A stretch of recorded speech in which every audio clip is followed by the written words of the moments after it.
తాకట్లో ఉన్న మీ బంగారాన్ని విడిపించి ఆ రోజు ఆన్లైన్ రేటుకి కొంటాం. Sharma gold company. నమస్కారం, సుమన్ టీవీకి స్వాగతం. 2025 జనవరి మాసం ద్వాదశ రాశుల వారికి ఎలా ఉండబోతుంది, నవగ్రహాల సంచారం వీరికి ఎలా ఉంది, ఎటువంటి ఫలితాలను ఇస్తున్నాయి, ఈ విషయాలను తెలియజేసేందుకు మనతో పాటు ఉన్నారు ప్రముఖ జ్యోతిష్య రత్న జ్యోతిష్య చక్ర వైభవ నిపుణ డాక్టర్ రాళ్లపల్లి రవికుమార్ గారు. గురుగారు నమస్కారం. నమస్కారం. గురుగారు, ద్వాదశ రాశుల గురించి తెలుసుకునే ముందుగా నవగ్రహాల సంచారం ఎలా ఉంది, ఎటువంటి ఫలితాలను ఇస్తున్నాయి? శరదిందు సమాకారే పరబ్రహ్మ స్వరూపిణి వాసరాపీఠ నిలయే సరస్వతి నమస్తుతే. సుమన్ టీవీ ప్రేక్షకులకి నమస్కారం. ముందుగా నవగ్రహాలు ద్వాదశ రాశుల్లో జనవరి నెలలో ఎక్కడ ఉన్నాయో ఇప్పుడు తెలుసుకుందాం. ముందుగా సూర్యుడు వచ్చి మనకి మకర రాశిలో ఉన్నారు. అలాగే రాహు మనకి మీన రాశిలో ఉన్నారు. కేతు మనకి కన్యా రాశిలో ఉన్నారు. అలాగే గురువు వృషభ రాశిలో ఉన్నారు. అలాగే మనకి శుక్రుడు కుంభరాశిలో ఉన్నారు. శని స్వస్థానమైన మనకి కుంభరాశిలో ఉన్నారు. బుధుడు మనకి ధనుసు రాశిలో ఉన్నారు. ఇంకా ఆఖరిగా కుజుడు వచ్చి నీచ స్థానంలో ఉన్నాడు. 20th జనవరి 2025 వరకు కుజుడు నీచ స్థానంలో ఉన్నారు.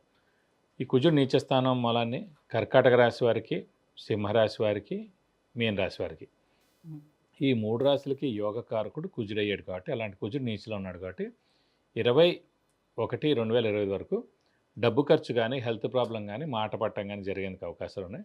చిన్న యాక్సిడెంట్ కూడా జరిగేందుకు అవకాశం ఉన్నాయి. కాబట్టి కొంచెం జాగ్రత్త వహిస్తే సరిపోతుంది. సో 21/2025 తోటి కుజుడు కూడా నీచత్వం వెళ్ళిపోతుంది కాబట్టి ప్రపంచం అంతా కూడా ఈ కెలామిటీస్, న్యాచురల్ కెలామిటీస్ ఇలాంటివన్నీ కూడా తగ్గుతాయని ఖచ్చితంగా మనం చెప్పుకోవచ్చు.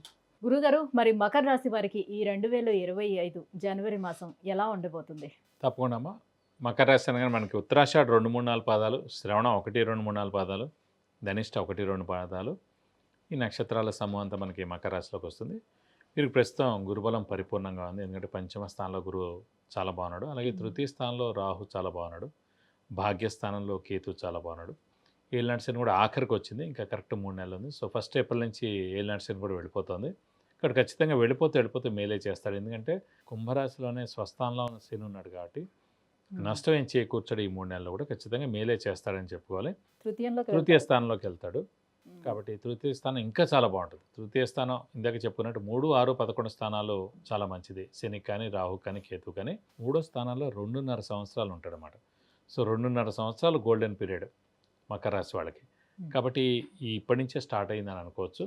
సో ఖచ్చితంగా చాలా అత్యద్భుతంగా ఉంటుందని చెప్పుకోవాలి. విద్యార్థులకు కానివ్వండి, క్రీడాకారులకు కానివ్వండి, రాజకీయ నాయకులు కానివ్వండి, పత్రికా రంగం, యూట్యూబ్ రంగం, మీడియా రంగం, అలాగే వ్యాపారస్తులు ఎవరైనా ఉండండి, అందరూ కూడా అత్యద్భుతంగా ఉంటుందని చెప్పుకోవాలి.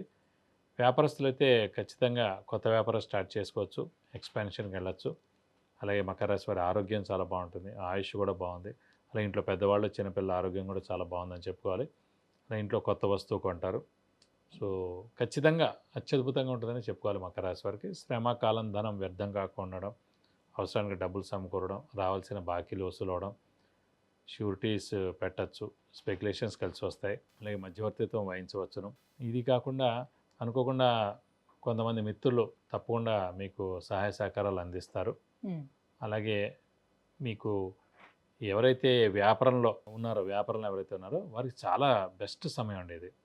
సో పెట్టుబడులు అంటే కేవలం శని తప్పితే మిగతా అన్ని గ్రహాలు మాక్సిమం బాగానే ఉన్నాయి. శని కూడా ఏలినాటి శని అయినా కూడా స్వస్థానమే ఉన్నాడు. వెళ్ళిపోతున్నాడు కాబట్టి ఖచ్చితంగా మేలు కూడా చేస్తాడు.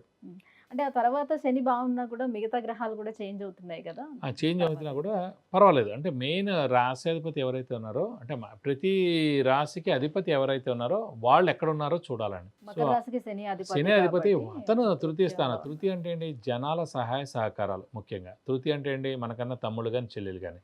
తృతీయ అంటే ఏంటి? Communication skills, writing skills. అలాగే తృతీయ స్థానాన్ని అంత హెల్పింగ్గా ఉంటుంది అన్నమాట.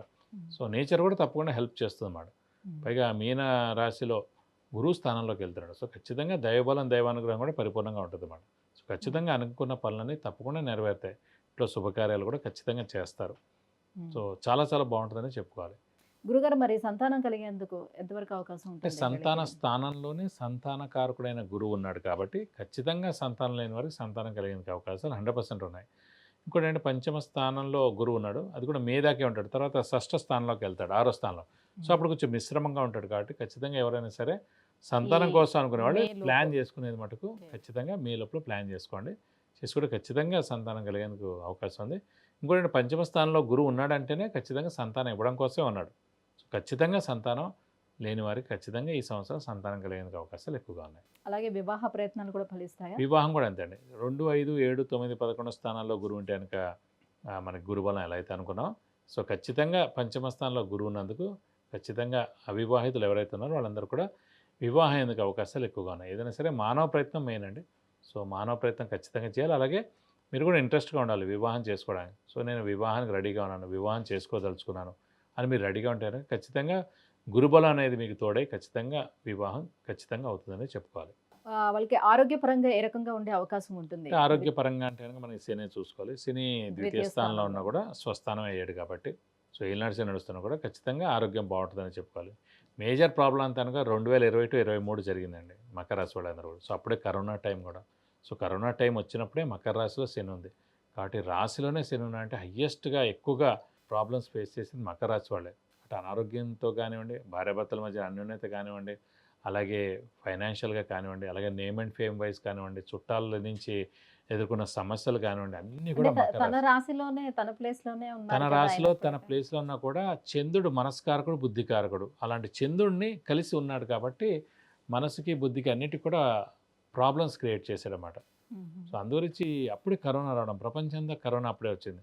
సో ఎక్కువగా ఎఫెక్ట్ అయింది మటుకు మకర రాశి వాళ్ళే. ఓహో. సో 2023 జనవరి దాకా సరిపోయింది. సో 22 మే దాకా ఫుల్ ఫ్లెడ్జ్డ్గా కరోనా ఉంది. సో 2 ఏళ్ళు హయ్యెస్ట్గా ఎక్కువగా అనుభవించింది మకర రాశి వాళ్ళే. మ్మ్. అదన్నమాట. గురుగారు మరి ఇంకా ఎటువంటి పరిహారాలను వీళ్ళు పాటించుకోవాలి? ఏ ప్రస్తుతం వీళ్ళకి దైవారాధన ఏంటంటే చేయాలి? ప్రస్తుతం సప్తమ స్థానంలో కుజుడు ఉన్నాడు కాబట్టి, కుజుడు నీచిలో ఉన్నాడు కాబట్టి ఈ 20 రోజులే కుజుడు నీచిలో ఉంటాడు కాబట్టి వీళ్ళైతే ప్రతిరోజు సుబ్రహ్మణ్య స్వామి అష్టోత్తరం చదువుకోవడం, సుబ్రహ్మణ్య స్వామిని ఎక్కువగా పూజించడం, అలాగే ప్రతి మంగళవారం ఉపవాసం అంటే చాలా మంచిది. వీలైతే కనుక సుబ్రహ్మణ్య స్వామి టెంపుల్స్కి వెళ్ళి ప్రతి మంగళవారం 40 ప్రదక్షిణాలు చేస్తే కనుక జనవరి నెల అంతా కూడా మీకు అన్ని విధాలా మంచి చేకూరుతుంది. విద్య, ఉద్యోగం, విదేశీయానం, వివాహం, వ్యాపారం, సంతానం, గృహం, ఐశ్వర్యం వీటన్నిటికీ సంబంధించి ఎటువంటి విషయాలు తెలుసుకోవాలన్నా కింద స్క్రోల్ అవుతున్నటువంటి నెంబర్కి కాల్ చేసి గురుగారి యొక్క అపాయింట్మెంట్ పొందవచ్చు. గురుగారు మకర రాశి వారికి ఈ జనవరి మాసం ఎలా ఉండబోతుంది, సో ఏ దైవారాధన చేసుకోవాలి, ఎటువంటి పరిహారాన్ని పాటించుకోవాలి, ఈ విషయాన్ని తెలియజేసినందుకు ధన్యవాదాలు. నమస్కారం.